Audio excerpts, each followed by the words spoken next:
Hello everyone, I'm Paul and today we're solving problem 2749, minimum operations to make the integer 0.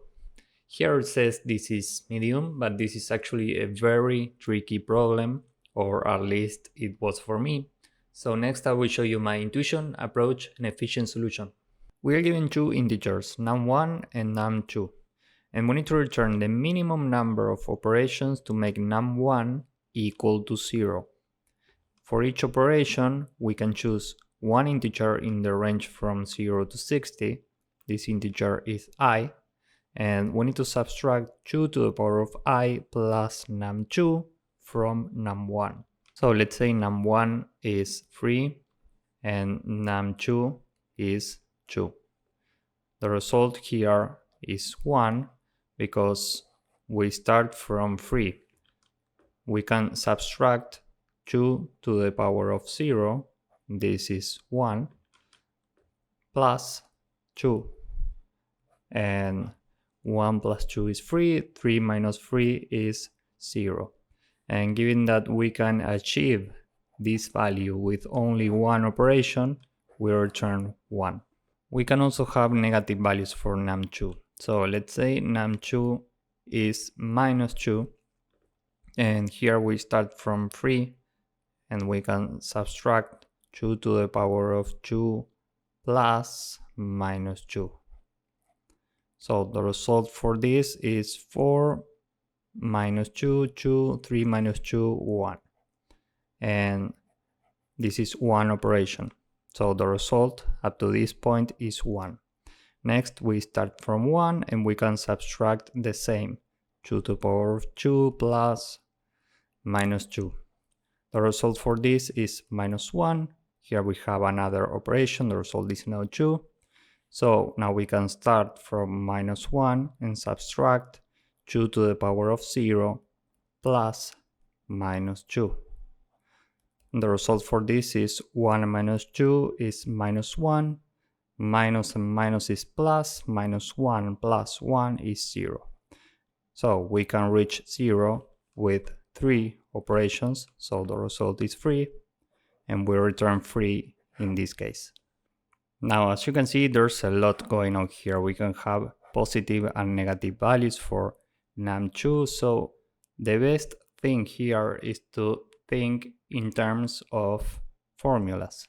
So let's see what's happening here. We start from num1, and we need to subtract something to reach number 0.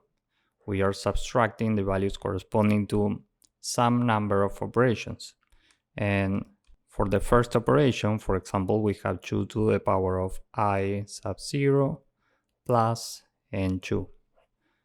Here we can add a second operation, which will be 2 to the power of some I, we'll call this I sub 1, plus n2, and this can continue until we reach a point of 2 to the power of I sub k plus n2. And we know that this has to be equal to 0. Now we can reorder this part. We can say n1 minus, and here we have k operations. This is one operation, this is another one. We have more operations up to k operations.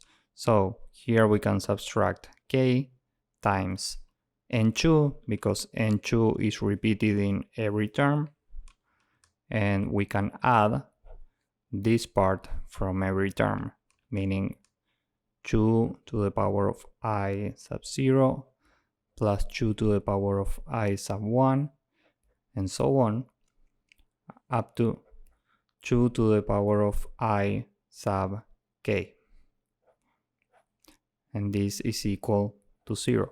If we want to remove this parenthesis, we can say n1 minus k times n2 minus all of this, and this is equal to 0.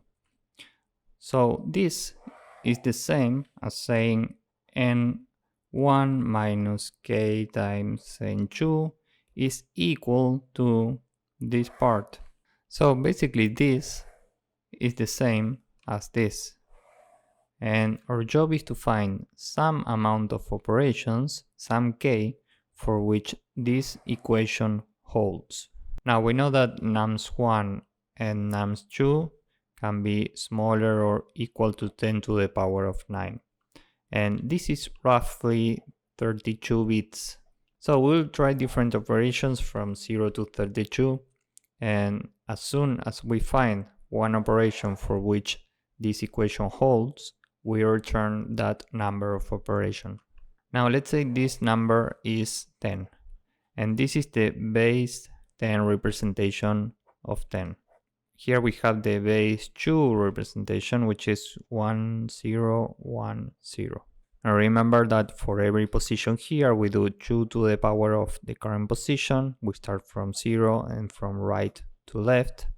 Then we have 2 to the power of 1, 2 to the power of 2, 2 to the power of 3, and so on. So 2 to the power of 3 is 8. 2 to the power of 1 is 2. 8 plus 2, given that here we have 1 and here we have another 1, 8 plus 2 is 10.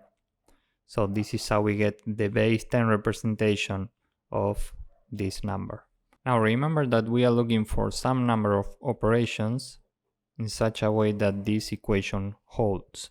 So let's say we have only one operation, we have only this. There's no way to get this number with only one operation. How many operations do we need at least to get this number? Well, we need 2 because we have 2 ones here, meaning we need 2 powers of 2, this and this. And this is the minimum number of powers of 2 that we need to get this number. So we have the first observation here. We will call this current. We need a number of operations, meaning k, that's greater or equal to the amount of bits that are 1 in current. Now we also know that for each operation we need to subtract at least 1. Why? Well, because 2 to the power of 0, which is the minimum I, is 1. So as a minimum for each operation regarding this side, we subtract 1. So if we have 2 operations, we need to subtract 2 at least as a minimum. If we have 3 operations, we need to subtract 3 as a minimum, and so on. So for k operations, we need to subtract k as a minimum.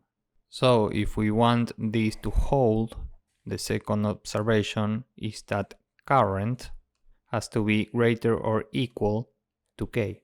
So let's say n1 is 11 and n2 is 1. And we start from the first operation, meaning k is 1. And this means here we have 11 minus 1 times 1, and the result for this is 10. The base 10 representation of this side is 10, and the base 2 representation is this. So we know that we need at least 2 operations to reach this number, meaning k has to be greater or equal to 2, and k is 1, so we continue here.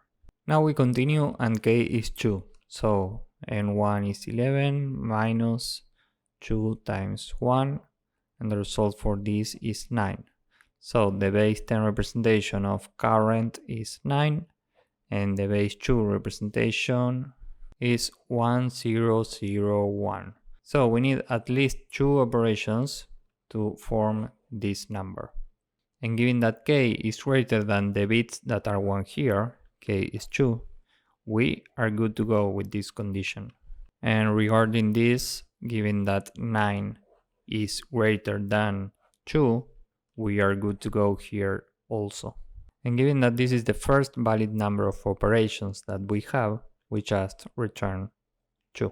So with this in mind, now let's go with the code and hopefully you will get the idea. The code is very short. We say for every operation in range from operation 1 to 32 included, so here we use 33. Current is num1 minus k times num2. And now we need to check our two conditions. If k is greater or equal to current.bit count, remember this returns the number of bits that are 1 in current. So if k is greater or equal to this and current is greater or equal to k, we can just return k. And if we reach the end of this loop and we don't return anything, we just return -1. So this is it for the code. Now let's submit this and see if it works. As you can see, this works and it's very efficient. Regarding time complexity, this is big O of 1 and this runs in big O of log n. So we can say overall time complexity is big O of log num1. And space complexity will be big O of 1. So if you found this useful, please drop a like, subscribe, and see you in the next one. Bye bye.